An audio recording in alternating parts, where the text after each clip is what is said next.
1 kilo நாட்டுக்கோழி மஞ்சத்தூளும் உப்பும் போட்டு க்ளீன் பண்ணி வச்சுருக்கேன். இப்போ குக்கர் வச்சு ஒரு 2 துண்டு பட்டை, ஒரு 3 லவங்கம், 2 ஏலக்காய், ஒரு ஸ்டார் பூ, ஒரு இலை. இப்போ அது பொரிஞ்ச உடனே வெங்காயம் ரெண்டு வெங்காயம், கொஞ்சம் பெரிய சைஸ் வெங்காயம்,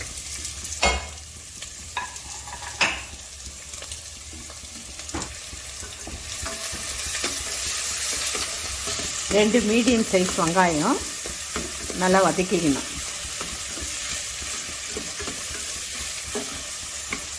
நல்லா வதங்கின உடனே தக்காளி போடணும்.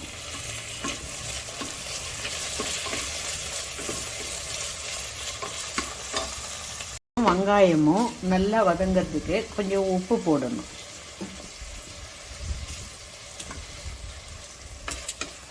கொஞ்சம் உப்பு போட்டு வதக்குனா சீக்கிரம் வதங்கிடும்.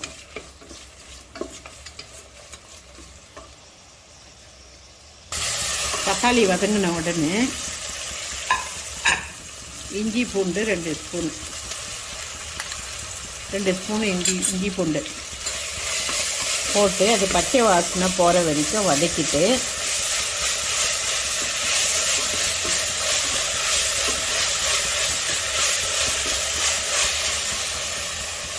புதினா கொத்தமல்லி ஒரு கைப்பிடி அளவு புதினாவும் கொத்தமல்லி நல்லா வதக்கிக்கணும். இந்த பச்சை வாசனைலாம் போன பிறகு இந்த நாட்டுக்கோழி 1 கேஜி இது நல்லா க்ளீன் பண்ணி வச்சுருக்கிறது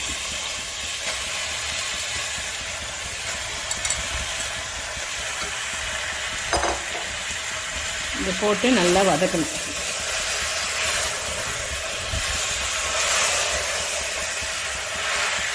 கொஞ்ச நேரம் ஒரு 3-4 நிமிஷம் நல்லா வதங்கட்டும்.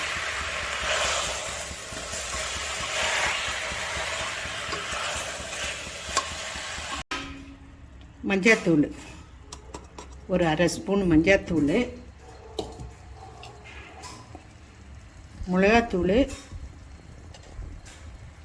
மிளகாப்பொடி 3 ஸ்பூனு, தனியா பொடி 3 ஸ்பூனு,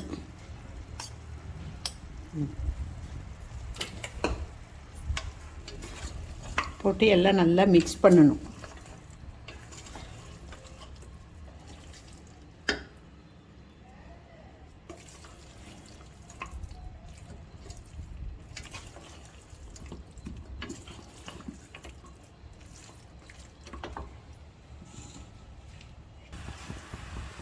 இதெல்லாம் நல்லா மிக்ஸ் பண்ணிவிட்டு 1 கிளாஸ் தண்ணி ஊற்றி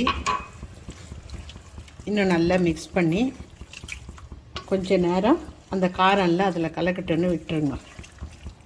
1/2 ஸ்பூன் மிளகு, 1 ஸ்பூன் சோம்பு, 1 ஸ்பூன் ஜீரகம், ஒரு 3 ஏலக்காய், ஒரு 2-3 துண்டு பட்டை, ஒரு 4-5 லவங்கம்,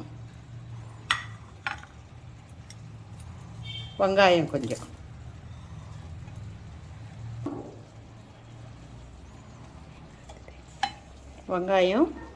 தேங்காய், ஒரு சின்ன பச்சை மிளகா ஒரு 2, இது கசகசா தண்ணியில் ஊற வச்சுருந்தேன் 1/2 hour.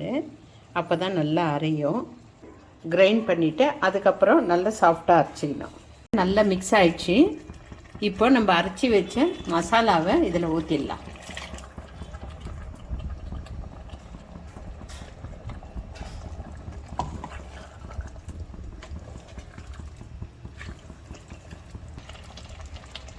இது நல்லா பச்சை வாசனை போன பிறகு இதில் அந்த மிக்ஸி கழுவுன தண்ணி எல்லாம் கழுவிட்டு இதில் ஊற்றிடலாம்.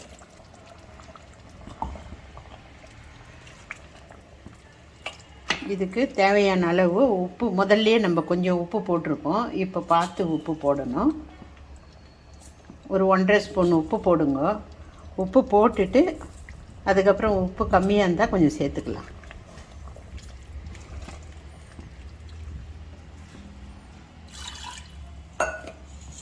தேவையான அளவு தண்ணியும் ஊற்றிக்கணும்.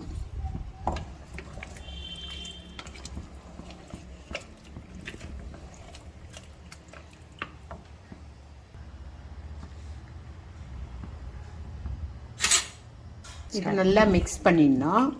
உங்களுக்கு எவ்வளோ தண்ணி தேவையோ அவ்வளோ தண்ணி ஊற்றிக்கோங்க.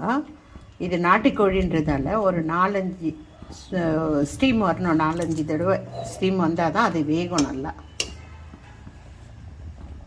குக்கர் மூடுறதுக்கு முன்னால் கொஞ்சம் புதினா மேலே தூவிட்டு குக்கர் மூடி போட்டு குக்கர் வெயிட் போட்டு ஒரு 5 ஸ்டீம் விட்டுருங்க. நல்லா ஸ்டீம் வந்த உடனே நாட்டுக்கோழி இருக்கிறதால அது நல்லா ஸ்டீம் வந்த உடனே நல்லா வெந்து அந்த ஜூஸ் எல்லாம் இறங்கும்.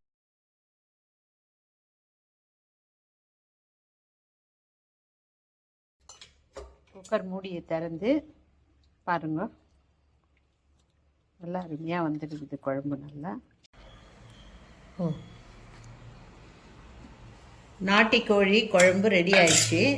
இது இட்லி, சப்பாத்தி, தோசை எல்லாத்துக்கும் ரொம்ப சூப்பராக இருக்கும்.